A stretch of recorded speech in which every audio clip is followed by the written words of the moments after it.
Hello students, welcome to this YouTube channel. हम लोग JAC board के द्वारा जारी किए गए मॉडल पेपर्स को हल कर रहे हैं। इसी क्रम में आज हम लोग सोशल साइंस विषय के मॉडल पेपर को हल करेंगे। स्टूडेंट्स, हम लोग प्रश्नों को हल तो करेंगे ही, साथ ही प्रश्नों से जुड़े हुए सभी एस्पेक्ट को भी कवर करेंगे, जिससे हमारे सारे सिलेबस को कवर किया जा सके। और ये मेरे बारे में कुछ इन्फॉर्मेशन है, तो चलिए हम लोग प्रश्नों को हल करते हैं बिना किसी देरी के। तो पहला क्वेश्चन है हमारा कि निम्नलिखित में से कौन जैव संसाधन का उदाहरण है। तो जैव संसाधन को जानने से पहले एक बार हम लोग जल्दी से देख लेते हैं कि संसाधन क्या होते हैं और उनके कितने प्रकार हैं, किस आधार पर उनको विभाजित किया गया है। तो संसाधन क्या होते हैं कि हमारे एनवायरनमेंट में पाई जाने वाली वो सभी वस्तुएं जो हमारी आवश्यकताओं को पूरा करें, मतलब कह सकते हैं कि ह्यूमन नीड्स को फुलफिल करें, उनको हम कहते हैं संसाधन।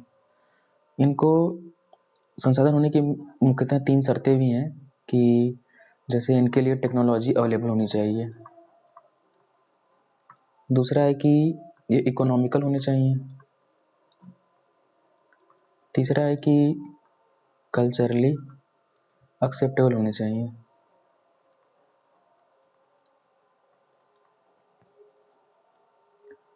ऐसे आप याद कर सकते हैं, टी से टेक्नोलॉजी, ई से हो गया इकोनॉमिकल और सी से क्या हो गया कल्चरली अवेलेबल। ठीक है, तो इकोनॉमिकल का मतलब ये होता है कि जैसे 5 रुपए की अगर आपको पेन बनानी है तो उसके लिए आप 20 रुपए ना खर्च कर दो। ठीक है, इकोनॉमिकल होता है।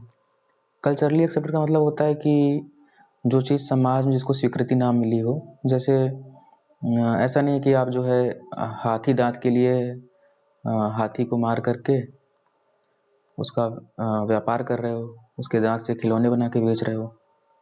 हाथी को मार के उसके दांत से फिर छोटे छोटे हाथी बना करके बेच रहे हो, तो ये सब चीज़ें नहीं होनी चाहिए। तो कल्चरली एक्सेप्टेबल होना चाहिए संसाधन को।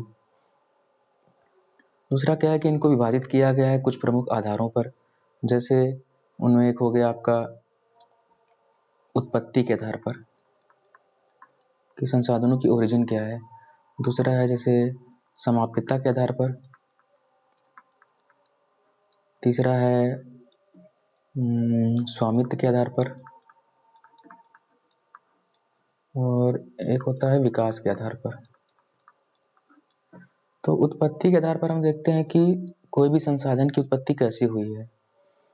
तो उसके आधार पर 2 प्रकार के होते हैं, एक होता है जैव संसाधन और दूसरा होता है अजैव संसाधन। क्या होते हैं दोनों? जैव संसाधन वे संसाधन होते हैं जिनकी प्राप्ति हमें जीव मंडल से होती है। जीव मंडल का मतलब क्या है? मान लीजिए हम 3 इकोसिस्टम ले रहे हैं। ये है आपका लिथोस्फीयर मतलब स्थल मंडल, ये है एटमॉस्फेयर वायुमंडल, और ये है हाइड्रोस्फीयर जल मंडल। ये तीनों इकोसिस्टम जहाँ पे मिल रहे हैं, जो इनका मीटिंग पॉइंट है, यहीं पे लाइफ ओरिजिनेट होती है। यहीं पे क्या होती है? लाइफ ओरिजिनेट होती है, जीवन की उत्पत्ति होती है। और इसी मीटिंग पॉइंट को हम कहते हैं बायोस्फीयर, यानी कि जीव मंडल। तो वैसे संसाधन जो हमें बायोस्फीयर से प्राप्त होते हैं, जीव मंडल से प्राप्त होते हैं, उनको हम कहते हैं जैव संसाधन। फॉर एग्जाम्पल आप देख सकते हैं मनुष्य। मनुष्य भी एक संसाधन ही है, जानते हैं हम लोग, मानव संसाधन कहते हैं, क्योंकि मनुष्य एक ऐसा प्राणी है जो सभी संसाधनों का उपयोग कर रहा है, तो वो खुद में भी एक संसाधन ही हुआ। और यही मनुष्य मानव संसाधन का जब विकास होता है, डेवलपमेंट होता है, तो ये बन जाता है मानव पूंजी। मानव पूंजी यानी कि हम कह सकते हैं कि ह्यूमन रिसोर्स का जब डेवलपमेंट होता है तो ह्यूमन कैपिटल बन जाता है। इसको ऐसे समझ सकते हैं हम लोग कि जैसे नदियों में जो पानी है वो लाखों सालों से बह रहा था, लेकिन जब मनुष्य ने अपने इंजीनियरिंग दिमाग का प्रयोग किया तो उस बहते हुए पानी से टरबाइन को घुमाया और इलेक्ट्रिसिटी पैदा की। तो ये हो गया मानव पूंजी। मनुष्य का विकास हुआ, मानव संसाधन का विकास हुआ और वो बन गया मानव पूंजी। शॉर्ट में हम कह सकते हैं कि मानव संसाधन में अगर स्वास्थ्य, शिक्षा और कह सकते हैं कौशल, मतलब ट्रेंड करके उसको हम उसमें स्किल डेवलपमेंट करें। तो अगर मानव संसाधन में इन तीनों चीज़ों का समावेश हो जाता है तो मानव संसाधन कहलाता है मानव पूंजी। तो ये मानव संसाधन के बारे में हम जान चुके हैं। दूसरा होते हैं जीव जंतु, मतलब लिविंग ऑर्गेनिज्म जो भी होंगे वो भी इसमें आ जाएंगे जैव संसाधन में। पेड़ पौधे सब कुछ आप जानते ही हैं। दूसरा होता है अजैव संसाधन। अजैव संसाधन क्या होता है? जो निर्जीव वस्तुओं से प्राप्त हो, जैसे जैसे हो गया आपका धातुएं हो गई, और चट्टानें हो गई। ये सब क्या है? ये सब हैं अजैव संसाधन के उदाहरण। तो जैव संसाधन हो गया, अजैव संसाधन हो गया उत्पत्ति के आधार पर कि इनकी उत्पत्ति कहाँ से हुई है। दूसरा है समाप्यता के आधार पर। समाप्यता के आधार पर हम कैसे समझेंगे कि जो संसाधन है वो समाप्त हो जाएंगे या नहीं, मतलब उनका हम यूज बार बार कर सकते हैं कि नहीं कर सकते। अगर हम संसाधनों का यूज दोबारा कर पा रहे हैं तो वो हो जाएंगे नवीकरणीय संसाधन, नवीकरणीय, रीन्यूएबल। और अगर हम दोबारा यूज नहीं कर सकते तो उन्हें हम कहेंगे अनवीकरणीय, मतलब हम दोबारा यूज नहीं कर सकते, एक बार यूज किए तो खत्म हो गया, एग्जॉस्ट हो गया। तो नवीकरणीय का एग्जाम्पल हम देख सकते हैं जैसे सोलर एनर्जी हो गई, विंड एनर्जी हो गई। ये सब क्या है? नवीकरणीय संसाधन। दूसरा अनवीकरणीय, जैसे फॉसिल फ्यूल हो गए, एक बार हमने यूज किया और खत्म हो गए, दोबारा यूज हम नहीं कर सकते। और इनका यूज हम बार बार कर सकते हैं, सोलर एनर्जी और विंड एनर्जी का। तो इन्हें हम कहेंगे नवीकरणीय संसाधन। तीसरा है स्वामित्व के आधार पर। स्वामित्व के आधार पर कैसे विभाजित करेंगे कि संसाधनों पर जो मालिकाना हक है वो किसका है। किसी इंडिविजुअल का हो सकता है ना, किसी कम्युनिटी का हो सकता है, नेशनल हो सकता है, इंटरनेशनल हो सकता है। तो ये कुछ विभाजन है स्वामित्व के आधार पर। अगला है विकास के आधार पर। विकास के आधार पर हम देखते हैं जैसे हमारे पास कुछ संसाधन हैं जिनके भंडार तो बहुत हैं, लेकिन अभी उनको यूज करने की टेक्नोलॉजी हम ढूंढ नहीं पाए। कुछ ऐसे भी हैं जो हम ढूंढ पाए हैं और हमने अनुमान लगा लिया है कि इस हद तक हम इसका उपयोग कर सकते हैं।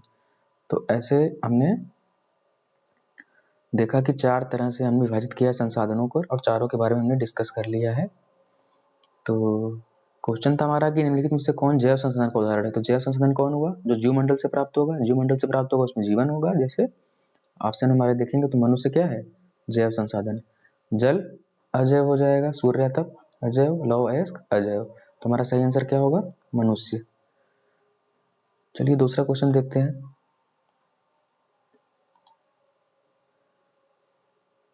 दूसरा क्वेश्चन है मानव जीवन की गुणवत्ता और विश्व शांति को बनाए रखने के लिए संसाधनों का समाज में बंटवारा कैसा होना चाहिए। आइए ऑप्शंस को देखते हैं। अमीर के हिसाब से नहीं, गरीब के हिसाब से भी नहीं, सरकार के हिसाब से नहीं, सरकार तो हमारे लिए है, न्याय संगत होना चाहिए। देखिए अगर संसाधनों का बंटवारा न्याय संगत होगा, मतलब एक तरह से हम कह सकते हैं कि अमीर और गरीब सबको संसाधनों का वितरण समान होगा, इक्विटेबल डिस्ट्रीब्यूशन होगा, है ना। जब संसाधन का वितरण समान होगा तो इनके बीच की जो खाई है इसको पाटा जा सकता है। तो जब खाई इनके बीच की पट जाएगी तो ये दोनों अमीर और गरीब दोनों मिल करके अपना उत्पादन बढ़ाएंगे, प्रोडक्टिविटी बढ़ाएंगे। और जब इनकी प्रोडक्टिविटी बढ़ेगी तो देश की प्रोडक्टिविटी बढ़ेगी, अपने कंट्री की प्रोडक्टिविटी बढ़ेगी। तो इसलिए संसाधन का बंटवारा कैसा होना चाहिए? न्याय संगत होना चाहिए। प्रोडक्टिविटी बढ़ने से क्या होगा? प्रोडक्टिविटी बढ़ने से प्रत्येक का जो लाइफ जीवन स्तर है वो सुधरेगा। और अंततः उद्देश्य क्या होता है किसी भी इकोनॉमी में? जीवन स्तर को सुधारना। तो जब जीवन स्तर सुधरेगा प्रत्येक का तो फिर से प्रोडक्टिविटी बढ़ेगी और प्रोडक्टिविटी बढ़ने से कंट्री की प्रोडक्टिविटी बढ़ेगी। तो ये साइकिल चलता रहेगा और समाज एक उन्नत स्तर को प्राप्त करेगा। तो न्याय संगत बंटवारा होने से ये चीजें होंगी, ये फायदे होंगे। अगला क्वेश्चन देखते हैं। निकोबारी कबूतर किस जातियों की श्रेणी में आता है? ये कुछ सामान्य, दुर्लभ, स्थानिक और लुप्त जातियों के बारे में पूछा है कि किस में आता है निकोबारी कबूतर। तो एक बार देख लेते हैं इसके बारे में शॉर्ट में। एक संस्था है IUCN, international union for conservation of nature. उसने क्या किया है कि जितनी भी प्लांट और एनिमल स्पीसीज हैं उनको डिवाइड कर दिया है कुछ पार्ट्स में, उनकी अवेलेबिलिटी के हिसाब से कि कितनी मात्रा में वो उपलब्ध है। तो जैसे पहला, जैसे हम देखते हैं सामान्य जातियां, तो सामान्य जातियों में वो स्पीसीज आती हैं जिनकी संख्या अभी चिंता का विषय नहीं है, मतलब ठीक ठाक संख्या में है और अभी कोई चिंता का विषय नहीं है, तो उनको कुछ खास संरक्षण की जरूरत भी नहीं है, तो उनको हम सामान्य जातियों में कैटेगराइज करते हैं। जैसे पशुधन हो गए और आपका पेड़ हो गया, चीड़ का पेड़ हो गया, तो ये अभी चिंता का विषय नहीं है, इसलिए इनको हम सामान्य जातियों में रखते हैं। दुर्लभ जातियों में क्या होता है कि जिनकी संख्या जो है वो काफ़ी कम हो गई है। संख्या कम हो गई है तो जाहिर सी बात है चिंता का विषय है। तो जिन विषम परिस्थितियों में इनकी संख्या कम हुई है, अगर उन परिस्थितियों को हम हटाते नहीं हैं तो ये दुर्लभ तो हैं, अभी कुछ समय बाद ये इंडेंजर्ड हो जाएंगी स्पीसीज। इंडेंजर्ड मतलब संकटग्रस्त। तो संकटग्रस्त ना होने पाए उसके लिए उपाय करने होंगे और विषम परिस्थितियों को रिमूव करना होगा जो रिस्पॉन्सिबल हैं इनकी संख्या कम करने के लिए। इसमें एग्जाम्पल के तौर पे हम देख सकते हैं, एक होता है एशियाई हाथी, इसकी संख्या भी काफ़ी कम हो गई है, और गंगा नदी डॉल्फिन, ये दोनों जो है एग्जाम्पल के तौर पे हम देख सकते हैं इनकी संख्या कम हो गई है, दुर्लभ जातियों की श्रेणी में आते हैं और इनका संरक्षण अत्यंत आवश्यक है, अदरवाइज ये एंडेंजर्ड हो जाएंगी स्पीसीज। स्थानिक जातियां क्या होती हैं? नाम से लग रहा है कि जो स्पीसीज किसी स्थान विशेष में पाई जाती हैं, एरिया स्पेसिफिक होती हैं, उनको हम कहते हैं स्थानिक जातियां। जैसे अंडमान में पाए जाते हैं अंडमानी सूअर, ये सिर्फ वहीं पाए जाते हैं। निकोबार में पाए जाते हैं निकोबारी कबूतर, तो ये एक एरिया स्पेसिफिक स्पीसीज हैं, इसलिए इनको हम कहते हैं स्थानिक जातियां। अगला है लुप्त जातियां। लुप्त जातियां मतलब एक्सटिंक्ट स्पीसीज जो कि विलुप्त हो चुकी हैं। जैसे ये जहाँ देखी गई उसके बाद लास्ट टाइम जहाँ देखी गई फिर वहाँ नहीं पाई गई हैं दोबारा देखे जाने पर। जैसे मान लीजिए आपका एक था एशियाई चीता, ये विलुप्त हो गया है। एक होती थी बत्तख होती थी गुलाबी सिर वाली,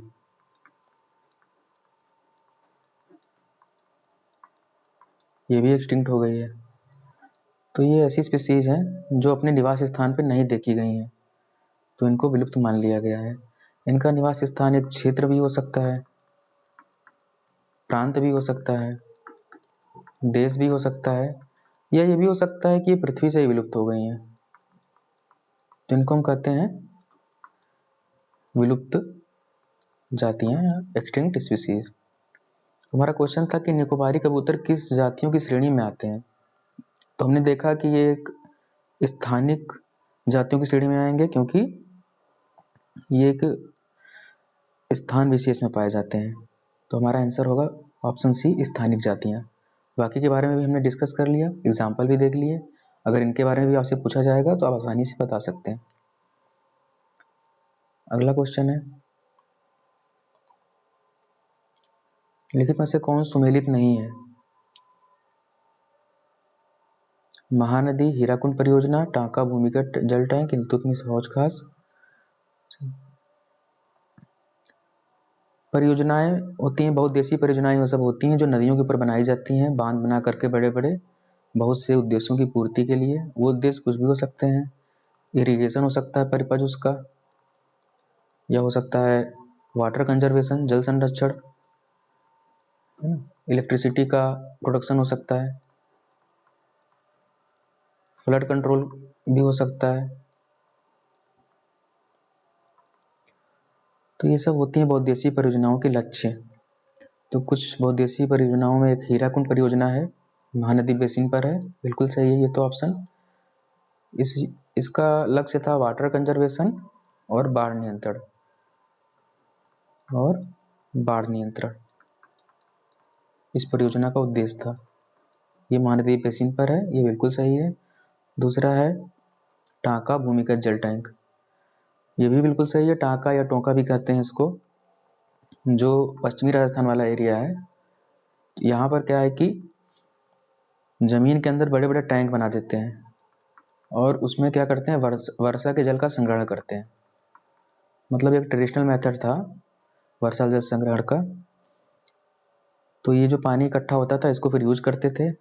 इस पानी की खास बात थी कि इसमें स्मेल नहीं आती थी, टेस्ट भी ठीक था और इस टैंक को बनाने का खर्चा भी कम था, काफ़ी मतलब लो कॉस्ट पे ही बन जाता था ये। तो ये जो है जो टैंक था ये पहले तो बहुतायत देखा जाता था विभिन्न इलाकों में राजस्थान के, लेकिन अब क्या है कि यदा कहीं आप कहीं कहीं दिख जाएगा आपको। वैसे जनरली ये बहुत इनकी संख्या बहुत ज़्यादा कम हो गई है, किसी किसी घर में दिख जाता है, बाकी वैसे दिखता नहीं। तो ये भूमिगत जल टैंक टोंका प्रणाली ठीक है, ये ऑप्शन भी सही है। और इल्तुतमिश हौज खास, तो इल्तुतमिश को तो आप जानते ही हैं कि 14वीं शताब्दी में बनवाए थे। ये हौज खास एक तालाब है, दिल्ली में बनवाया गया था इल्तुतमिश के द्वारा। दिल्ली सल्तनत का सुल्तान था ये, शमसी वंश का, इसने बनवाया था दिल्ली में हौज खास। हौज खास एक मेट्रो स्टेशन भी है, आप जानते हैं, दिल्ली में। तो ये बिल्कुल सही है, इल्तुतमिश हौज खास बिल्कुल सही है। अगला है गंगा भाखड़ा नागल परियोजना। ये ऑप्शन गलत है, क्योंकि भाखड़ा नागल परियोजना जो है वो सतलज व्यास बेसिन में है, ना कि गंगा पर। तो ये ऑप्शन आपका पूछा था कौन सुमेलित नहीं है, तो ऑप्शन डी सुमेलित नहीं है। गंगा नदी बेसिन में जो परियोजनाएं हैं जैसे कुछ टिहरी है, गंडक है, ये सब परियोजनाएं गंगा नदी बेसिन में हैं, लेकिन भाखड़ा नंगल परियोजना सतलज ब्यास बेसिन पर है। और इसका उद्देश्य था सबसे ज़्यादा इरिगेशन के लिए इसको। उसके बाद दूसरा था इसका वाटर इलेक्ट्रिसिटी, जल विद्युत पैदा करना। दो इसके मुख्य उद्देश्य थे भाखड़ा नागल परियोजना के। तो हमने देख लिया कि हमारा चौथा आंसर जो है वही है जो सुमेलित नहीं है। चलिए अगला क्वेश्चन देखते हैं। रबी फसलों को किस ऋतु में बोया जाता है? रबी फसल है, देखिए फसलों के आधार पर 3 ऋतुएं हैं भारत में, इनको हम कहते हैं शस्य ऋतुएं। कौन कौन सी हैं? जो 3 ऋतुएं हैं उनमें विभिन्न प्रकार की फसलों को बोया जाता है। जैसे हो गया रबी की फसल, रबी वाली ऋतु हो गई रबी की फसल बोने के लिए। दूसरा है खरीफ की फसल, तीसरा है जायद की फसल। ये 3 शस्य ऋतुओं में 3 फसलें बोई जाती हैं। रबी की फसल का ये है कि इसको शीत ऋतु में बोया जाता है, अक्टूबर से लेकर दिसंबर के बीच में, और ग्रीष्म ऋतु में काट लिया जाता है, यानी कि हम कह सकते हैं अप्रैल से जून के बीच में। और इसके कुछ एग्जाम्पल के तौर पे आप देखें कौन कौन सी फसलें होती हैं। एक तो होता है आपका गेहूं, जौ, चना, मटर, सरसों, ये मुख्य फसलें हैं। खरीफ की फसलें होती हैं, ये ग्रीष्म ऋतु में बोई जाती हैं, मई जून के आसपास, और ये काट ली जाती हैं अक्टूबर के आसपास, शीत ऋतु के स्टार्टिंग में। इनको कहते हैं खरीफ की फसलें। इसके तो बहुत सारे एग्जाम्पल हैं, चावल हो गया, ज्वार, बाजरा, मक्का, दालें होती हैं जैसे अरहर, उड़द और मूंग, और इसमें आता है मूंगफली, सोयाबीन, कपास, जूट एटसेट्रा। ये सब कुछ फसलें हैं जो खरीफ की फसलें हैं, इंपॉर्टेंट फसलें। तीसरा आता है जायद, मेनली ग्रीष्म ऋतु में बोई जाती हैं।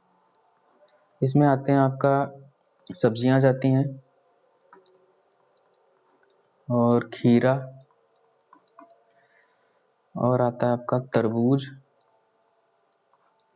खरबूजे एटसेट्रा।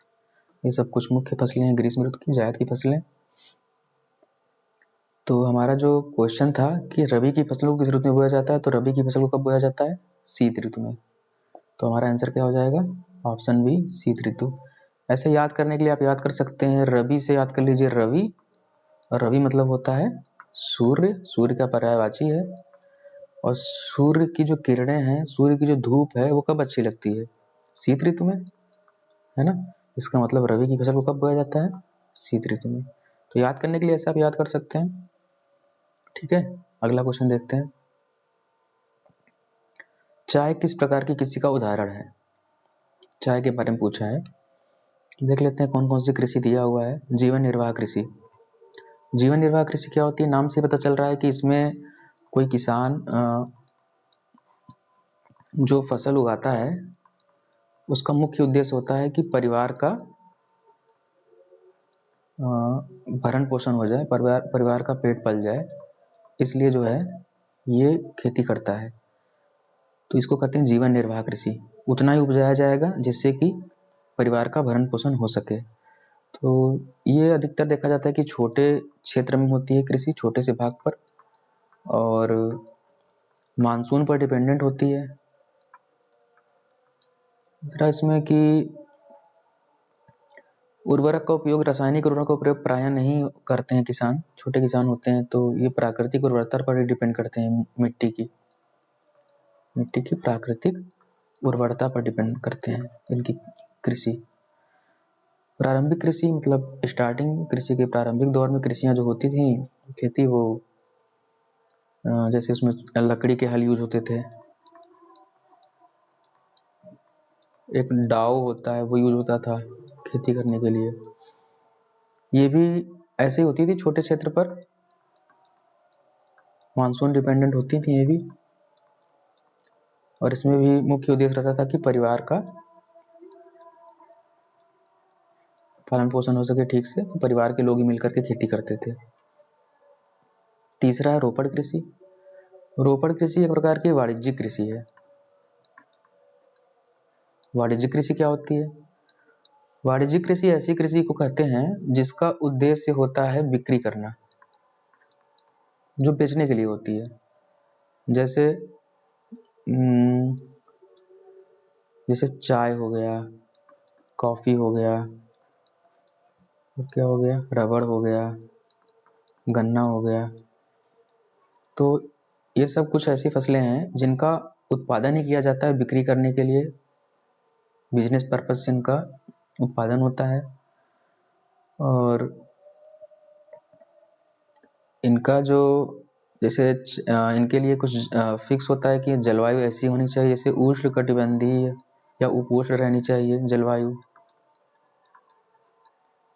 चाय के लिए जैसे बात करें तो ढलवा तल होना चाहिए, जो लैंड स्केप है वो ढलवा होना चाहिए। इसमें क्या है कि और जलवायु जो होनी चाहिए वो पाला रहित होनी चाहिए, वर्ष भर पाला रहित। तो ये कुछ कंडीशंस हैं जो फुलफिल होनी चाहिए। और तीसरा इसमें एक दूसरी बात ये जानने वाली ये है कि क्या करते हैं कि एक सिंगल फसल ही बोई जाती है और एक लार्ज एरिया पर, वाणिज्यिक कृषि में। तो यही सब कुछ फसलों के एग्जाम्पल हैं वाणिज्यिक कृषि के। तो क्वेश्चन पूछा था चाय किस प्रकार की कृषि का उदाहरण है, तो चाय कैसी है? रोपड़ कृषि, यानी कि एक वाणिज्यिक कृषि का उदाहरण है। उसके अलावा अगर आप कॉफ़ी पूछेगा तब भी रबड़ पूछेगा तब भी, गन्ना तब भी। ये तीनों ही क्या है इसके अलावा रोपड़ कृषि के उदाहरण हैं। जलवायु हमने देख लिया कैसी होनी चाहिए, इसका उद्देश्य भी हम जान गए, बिक्री करने के लिए। चलिए अगला क्वेश्चन देखते हैं। एक चीज और इसमें छूट रही, झूम कृषि क्या होती है? झूम कृषि होती है स्लैश एंड बर्न कृषि कहते हैं, स्लैश एंड बर्न। इसमें क्या होता है कि जैसे जो छोटे किसान होते हैं वो क्या करते हैं, एक जमीन को अच्छे से साफ कर लेते हैं, पेड़ पौधे काट करके वहां पे कृषि करते हैं। जब तक कृषि करते हैं जब तक इसकी उर्वरता बनी रहती है। जैसे ही इसकी उर्वरता कम हो जाएगी तो यहाँ से शिफ्ट कर जाते हैं दूसरी जगह पर, फिर वहां पे खेती करते हैं। तो जब यहाँ शिफ्ट हो जाते हैं तो जब ये स्थान खाली हो जाता है तो कुछ समय बाद, कुछ सालों बाद इसकी उर्वरता फिर से बन जाती है प्राकृतिक रूप से, और ये दूसरे स्थान पर आ गए। फिर यहाँ पर अगर जो है उर्वरता नष्ट हो गई तो फिर तीसरे स्थान पर चले जाएंगे। तो पूरी तरीके से शिफ्टिंग होता है एक तरीके से किसानों का खेती करने के लिए। इसी को कहते हैं झूम कृषि। तो झूम कृषि में क्या होता है कि इसका अलग अलग जगह पर अलग अलग नाम रखा गया है। जैसे नॉर्थ ईस्ट में ज़्यादातर इसको कहते हैं झूम कृषि, और भारत में अलग अलग राज्यों में अलग अलग जगहों पे इसके अलग अलग नाम है। और भारत में ही नहीं बल्कि पूरे विश्व में अलग अलग जगहों पे अलग अलग देशों में इस प्रकार की कृषि को अलग अलग नाम दिया गया है। तो यही होती है झूम कृषि, स्लैश एंड बर्न कृषि। मतलब एक जगह खेती किए फिर उसको छोड़ करके दूसरी जगह शिफ्ट हो गए, वहाँ पर खेती किए। जैसे जैसे उर्वरता नष्ट होती जाती है वो शिफ्ट होते जाते हैं। उर्वरता प्राकृतिक रूप से बनती भी जाती है लेकिन उसको बनने में काफ़ी साल लग जाता है, 6-7 साल लग जाते हैं कभी कभी। तो इसलिए इस प्रकार की कृषि को हम झूम कृषि कहते हैं। अगला क्वेश्चन देखते हैं। झारखंड के गुवा और नोवामुंडी में कौन सा खनिज पाया जाता है? ऑप्शन दिया है लौह अयस्क, कोयला, तांबा, अभ्रक। सबके बारे में एक बार डिस्कस कर लेते हैं। लौह अयस्क प्राप्त होते हैं धात्विक खनिजों से। धात्विक खनिजों से देखिए, लौह अयस्क मुख्यतः दो प्रकार के होते हैं। एक होता है मैग्नेटाइट, एक होता है हेमेटाइट। मैग्नेटाइट क्या होता है कि इसमें जो आयरन परसेंटेज होता है वो ज़्यादा होता है, अप्रॉक्सीमेटली 70%, और हेमेटाइट में 40 to 60% होता है। जितना ज़्यादा आयरन कंटेंट रहेगा उतना अच्छा अयस्क माना जाएगा। तो ज़्यादा अच्छा अयस्क तो मैग्नेटाइट ही है। भारत में सबसे ज़्यादा मात्रा में हेमेटाइट पाया जाता है, और ये मुख्यतः आपका जो इधर का एरिया हो गया, झारखंड वाला एरिया। झारखंड में जो मेनली सिंहभूमि आपका एक जिला है, वहीं पर है गुवा और नोवामुंडी की खान जो है सिंहभूम जिला में है। यहाँ पर लौह अयस्क का निष्कर्षण किया जाता है। इसके अलावा झारखंड के अलावा कर्नाटक में भी है कुद्रेमुख, वहाँ पर भी लौह अयस्क बहुतायत पाया जाता है। तो ये हो गए लौह अयस्क के प्रकार। आयरन कंटेंट सबसे ज़्यादा होता है मैग्नेटाइट में, फिर होता है हेमेटाइट में। हेमेटाइट प्रकार का लोहा जो होता है वो सिंहभूमि में उसका निष्कर्षण होता है, गुवा और नोवामुंडी की खान में। अगला है कोयला। कोयला में क्या है कि जैसे ये ज़्यादातर इनका यूज होता है अपनी ऊर्जा आवश्यकताओं की पूर्ति के लिए, ऊर्जा आवश्यकताओं की पूर्ति के लिए हुआ। जैसे कोयले का निर्माण कैसे हुआ कि मिलियंस ईयर एगो जब पेड़ जो हैं प्लांट्स वो दब गए ज़मीन के अंदर किसी भी नेचुरल कैटास्ट्रॉफी से, तो जब वो दब गए तो प्रेशर उन पर पड़ा, प्रेशर और हीट के कारण ये कोल में कन्वर्ट हो गए। एक लंबे समय में लाखों साल लग गए इनको कोल में कन्वर्ट होने में। तो ये जो कोल अलग अलग प्रकार के बने, इनको जिसमें कार्बन कंटेंट सबसे ज़्यादा है वो सबसे अच्छा कोयला माना जाता है, और जिसमें सबसे कम है वो उतनी खराब क्वालिटी का। तो जैसे एक होता है पीट, कोयले के प्रकार होते हैं। एक पीट होता है, पीट जो है वो सबसे लो क्वालिटी का कोयला है। इसमें जो है कार्बन कंटेंट कम होता है और नमी ज़्यादा होती है। दूसरा होता है लिग्नाइट। लिग्नाइट में भी कार्बन कम होता है लेकिन पीट की अपेक्षा ज़्यादा होता है, और नमी भी ज़्यादा ही होती है लेकिन इसकी अपेक्षा कम होती है। तीसरा होता है बिटुमिनस। जो बिटुमिनस कोयला होते हैं ये सबसे ज़्यादा मात्रा में पाए जाते हैं भारत में। इसमें कार्बन परसेंटेज भी ठीक ठाक होता है और नमी तो बिल्कुल ही कम होती है।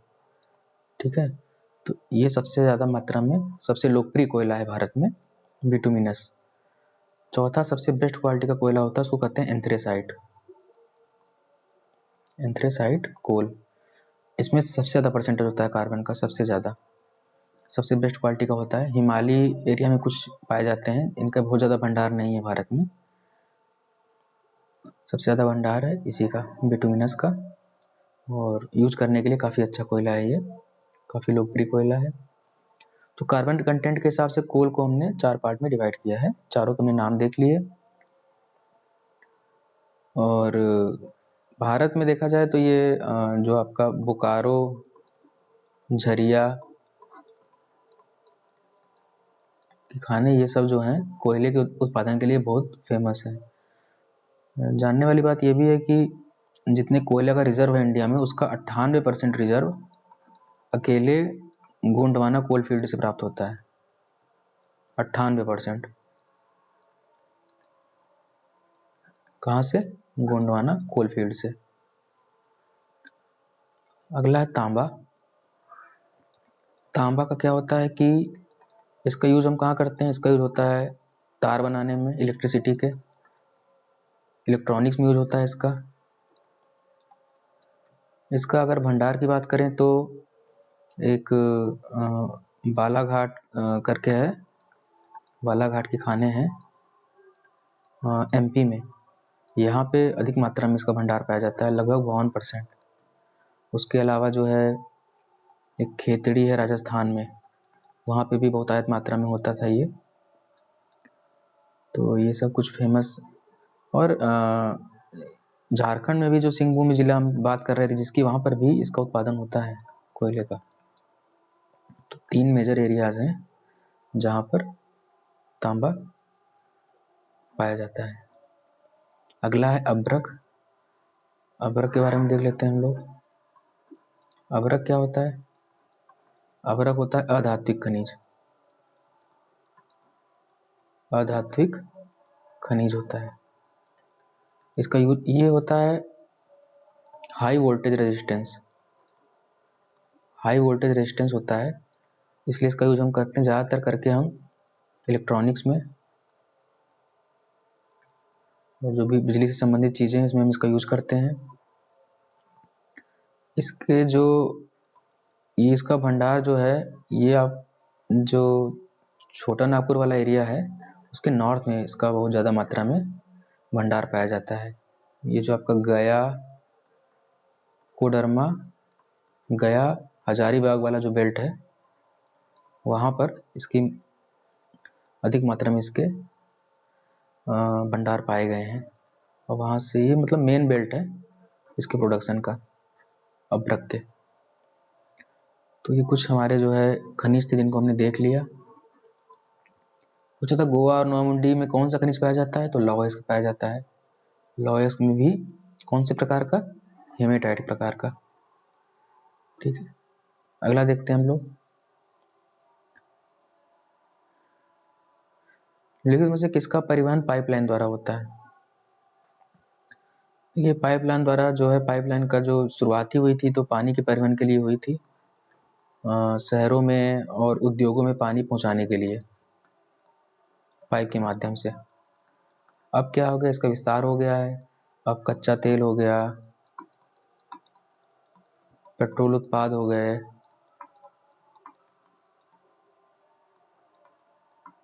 प्राकृतिक गैस, इन सब का भी जो परिवहन हो रहा है वो पाइपलाइन के माध्यम से हो रहा है। तुम्हारे क्वेश्चन में पूछा है कि किसका परिवहन पाइपलाइन द्वारा होता है, तो पानी का भी होता है, कच्चा तेल का भी, पेट्रोल का भी। तो आंसर क्या हो जाएगा? उपरोक्त सभी, सभी का परिवहन पाइपलाइन के द्वारा होता है। अगला क्वेश्चन देखते हैं। हमारे देश की 22 प्रमुख भाषाओं को संविधान की किस अनुसूची में रखा गया है? 8वीं अनुसूची, इसी में रखा गया है 22 भाषाओं को।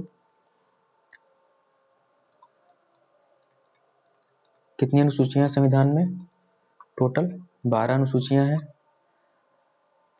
जिनमें से 8वीं अनुसूची में 22 भाषाओं को रखा गया है। तो हमारा ऑप्शन ए सही हो जाएगा। बाकी के ऑप्शंस को भी देख लेते हैं एक बार। 9वीं अनुसूची में क्या है? मूल संविधान में तो 8 अनुसूचियां थी, 9वीं जोड़ी गई थी 1951 में पहले कॉन्स्टिट्यूशनल अमेंडमेंट एक्ट के जरिए।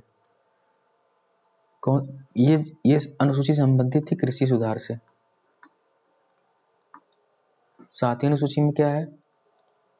7वीं अनुसूची में है शक्तियों का बंटवारा। शक्तियों का बंटवारा किसके बीच? केंद्र और राज्य के बीच। केंद्र और राज्य के बीच। इसमें 3 लिस्ट बना दी गई। केंद्र सूची, राज्य सूची, तीसरा था समवर्ती सूची। तो इनके अंतर्गत विषय दिए हुए हैं। जैसे केंद्र सूची में जो विषय दिए हैं उसके बारे में सिर्फ केंद्र कानून बना सकता है, केंद्र सरकार ही बना सकती है। राज्य सूची में जिन विषयों के बारे में बताया गया है उनके बारे में सिर्फ राज्य सरकार बना सकती है कानून। और समवर्ती सूची ऐसी सूची है जिनके विषयों के बारे में केंद्र और राज्य दोनों सरकारें कानून बना सकती हैं। लेकिन अगर कोई ऐसा कानून बनता है जो केंद्र और राज्य के बीच में गतिरोध उत्पन्न करे तो केंद्र द्वारा बनाया गया कानून ही मान्य होगा, केंद्र सरकार द्वारा बनाया गया। तो ये समवर्ती सूची में देखा जा सकता है। दोनों बना सकते हैं कानून, लेकिन अगर कोई विरोध हुआ तो केंद्र द्वारा बनाया गया कानून मान्य होगा। 6वीं अनुसूची में क्या है? 6वीं अनुसूची में एटीएम है। एटीएम का मतलब क्या होता है? असम, त्रिपुरा, मिजोरम और एक हो गया मेघालय। इन राज्यों में जो अनुसूचित जनजाति क्षेत्र हैं, अनुसूचित जनजाति क्षेत्र,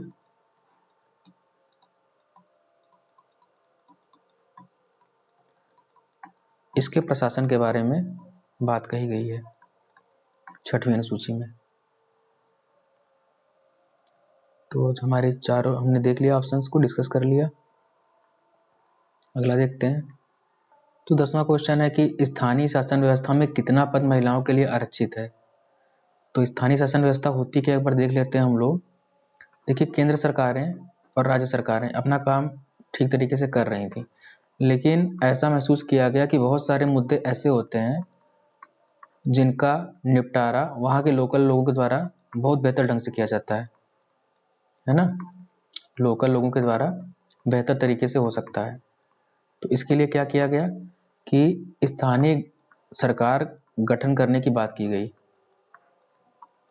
तो सत्ता का विकेंद्रीकरण किया गया। विकेंद्रीकरण का मतलब क्या होता है? विकेंद्रीकरण का मतलब ये होता है कि केंद्र और राज्य की से कुछ शक्तियां लेकर के स्थानीय सरकारों को दे दी जाए, तो इसको हम कहते हैं विकेंद्रीकरण। तो विकेंद्रीकरण किया गया तो ग्राम स्तर पर क्या हो गई?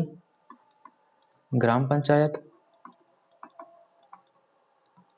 और शहर में नगर पालिका। लेकिन अभी भी ये अपने, चूंकि इनके पास अधिकार नहीं थे, कुछ संसाधन नहीं दिए गए और ये राज्य सरकार के अधीन थे,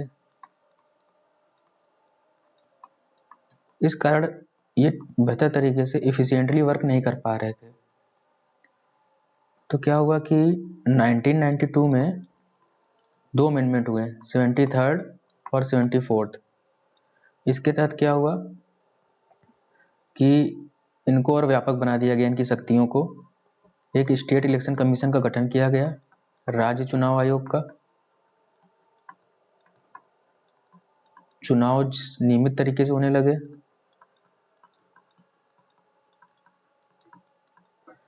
इसमें 1/3 सीट महिलाओं के लिए आरक्षित हो गई। साथ ही SC, ST और OBC के लिए भी सीटों का आरक्षण का प्रावधान था। ये कुछ मुख्य चीज़ें थीं जिन्होंने स्थानीय सरकारों की शक्तियों को इफेक्टिव बना दिया